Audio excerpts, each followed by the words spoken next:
The manufacturer sent this Verona RV carbon monoxide and propane gas detector for evaluation.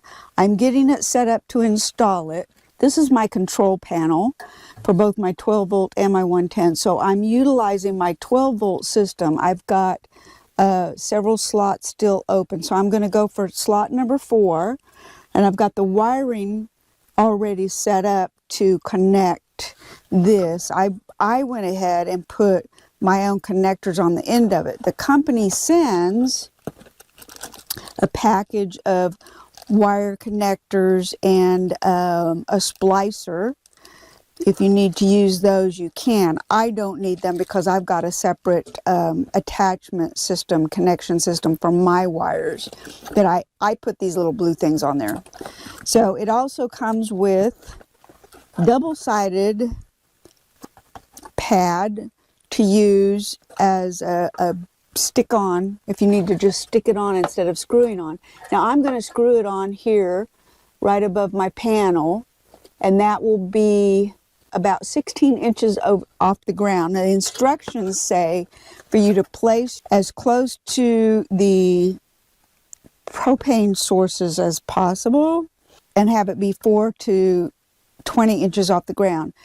My stove is across the walkway here from my power panel, so it's still pretty close, and then my heater vent is right here, so it's really close, and my propane water heater is also close. So they're not next to where I'm putting this detector, but they are pretty darn close, and the detector will be closer to them than I will be when I'm sleeping, which is my biggest concern. So I'm going to go ahead and install this and then walk through the testing phase of it. Oh, one more thing I want to say. This company, so these last for 5 years, and the company warranties them for 2 years, but if you go ahead and go online at the company website and register your warranty, you can get an additional year extension.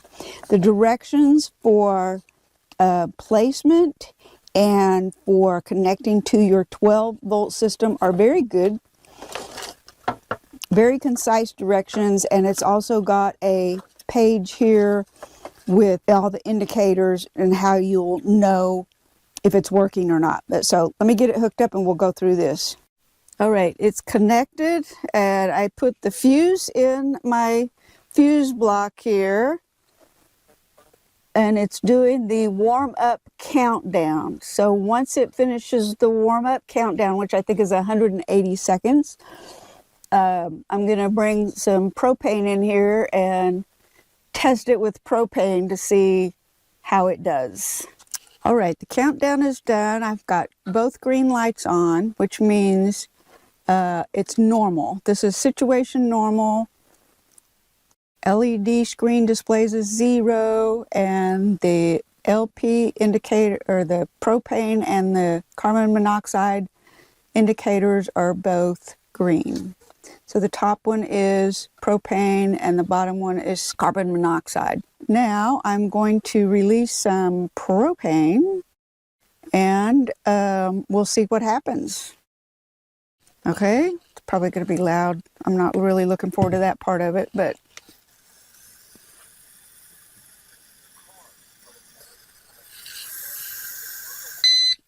oh, nope, there it goes. Made me jump. All right, so that's what happens. And it's got the notification there showing you the amount. So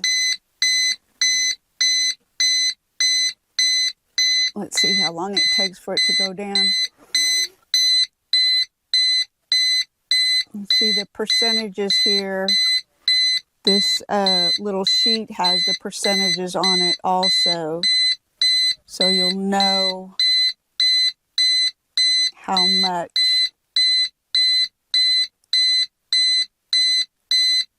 is dangerous there. So it's dropped to 2.8, then it stops flashing. And I'm guessing that when there's nothing, there we go. So when it all clears out, it goes back to 0 and 2 green lights. Pretty nice. I like it. I'm really glad I've got it.